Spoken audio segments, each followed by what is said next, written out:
Oi de novo. Vamos lá. Vamos voltar pro céu.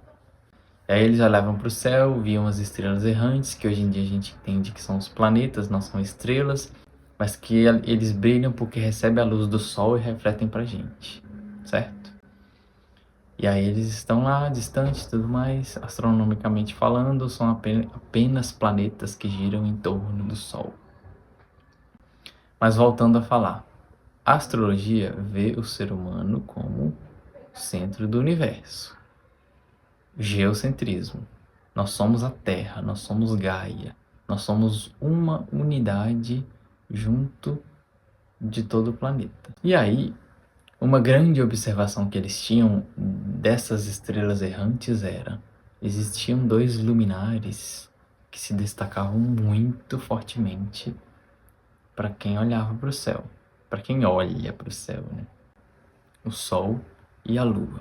A Lua cheia e o Sol parecem que são irmãos. A gente não disse que o Sol é infinitamente maior do que a Lua. Para nossa visão, é uma coisa do mesmo tamanho. Quando a Lua está cheia, o disco dela é praticamente do mesmo tamanho do disco do Sol.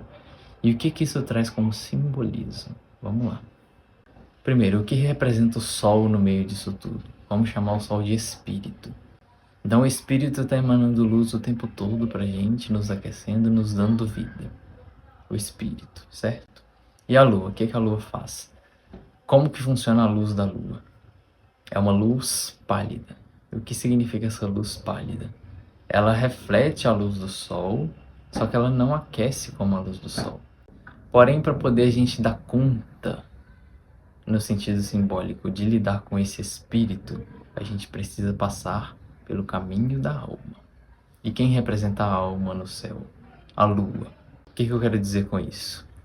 É como se a lua refletisse a luz do sol para a gente na sua luz pálida, e essa luz pálida representa os mistérios do inconsciente, vamos colocar assim. Enquanto a gente não consegue ter acesso direto ao espírito, direto ao sol, a lua é quem vai nos guiando a partir dos símbolos que ela nos traz pelos nossos sonhos e que aparecem ao nosso redor. Então a lua tem a fase nova, crescente, cheia, minguante. Nova, crescente, cheia, minguante. É como se representasse assim: leve o seu tempo, o tempo da alma, para poder ir sintetizando a compreensão do espírito. O espírito reflete, a lua acolhe, filtra para a gente compreender. E quem somos nós? Somos o ego. Então o ego vai captando o que esse espírito traz a partir da proteção da lua. É como se a lua, representando a alma, fosse nos guiando até a gente ter a capacidade de entender o sol como algo muito grandioso. Porque é como se o sol refletisse todos os signos, todos os arquétipos. Mas a lua, ela vai dando o amparo suficiente para poder a gente integrar um de cada vez, ou alguns de cada vez.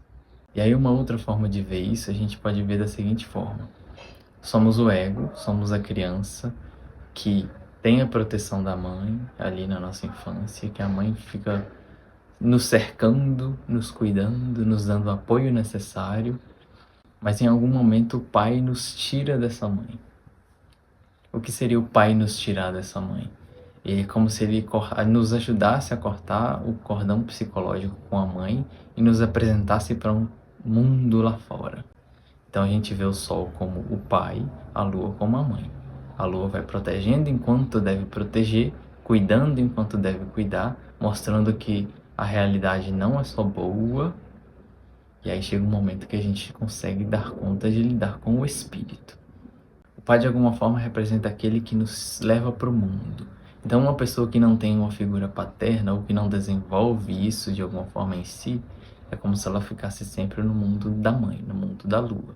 Eu já falei que a questão do signo lunar pode representar tanto uma fonte de talentos naturais, quanto até mesmo uma prisão, se a pessoa não busca o próprio desenvolvimento consciente. O sol é consciência, o sol é luz. E aí, enquanto a lua vai fazendo todo esse trabalho para o espírito, para o grande sol, a gente vai desenvolvendo os signos, os arquétipos e vai crescendo em consciência. Chega um momento que a gente dá conta de lidar diretamente com esse sol. E aí agora é o momento onde eu quero citar uma pessoa muito especial que, a partir da obra dele, isso tudo se torna ainda mais claro. O nome dele é Cavalier e ele escreveu O Paradigma do Sentido. Esse é o paradigma do sentido. O que ele nos conta? Ele nos conta o que acontece, qual é a etapa evolutiva do ser humano quando ele alcança o contato direto com esse espírito, o contato direto com o Sol, depois de ter passado pelo desenvolvimento de todos os 12 signos. Por que é importante eu citar a obra dele? Primeiro, porque é uma pessoa que trouxe a explicação de forma muito bem feita do que significa a integração dos 12 signos e do que existe após isso. O que significa uma pessoa integrar os 12 signos e como é a vida dessa pessoa, vamos dizer assim. Ele retrata da seguinte forma: enquanto nós estamos nos fortalecendo como egos, nós estamos desenvolvendo a terceira dimensão de consciência. Quando esse ego está forte e começa a lidar com a alma, com o inconsciente, a gente está desenvolvendo a quarta dimensão de consciência. É aquele momento onde a pessoa vai aprendendo a desenvolver o chakra cardíaco, o amor ao próximo. Na terceira dimensão, a pessoa está desenvolvendo o plexo solar, o amor a si mesmo, o ego forte. Na quarta dimensão, o chakra cardíaco e a capacidade de amar ao próximo e de compreender as características humanas que existem dentro dele também. Depois que tudo isso está integrado, a gente alcança a quinta dimensão de consciência. Por que é importante eu trazer a obra dele, mais uma vez falando? Porque é possível isso acontecer aqui e agora, nesse momento, na matéria, no desenvolvimento humano. Porque caso contrário, é como se a gente ficasse ouvindo essas coisas e parecesse que, nossa, é tão abstrato, é tão distante, é tão impossível, é tão sonhador. Não é. Tudo isso que eu venho trazendo aqui, nem de perto representa apenas coisas que eu estudei. Claro que teve a parte teórica, que é muito importante, mas tudo isso é vivência. É como se eu compreendesse e tivesse vivenciado o que eu estou falando aqui hoje. E aí quando a gente alcança a quinta dimensão de consciência, é o que eu tenho tentado chamar de quinta essência, o quinto elemento.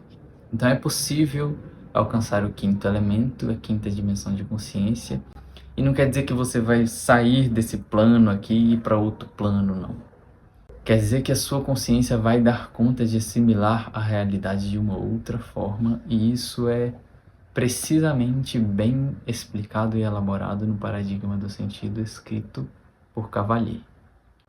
E sobre todo esse trabalho de ego, alma e espírito que eu venho trazido aqui, vou deixar como indicação o canal dele. Investiguem, ouçam e experienciem por si só.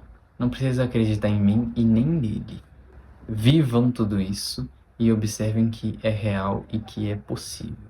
No mais, o que eu digo é o seguinte: ele é um homem que se tornou um ser humano autocoroado.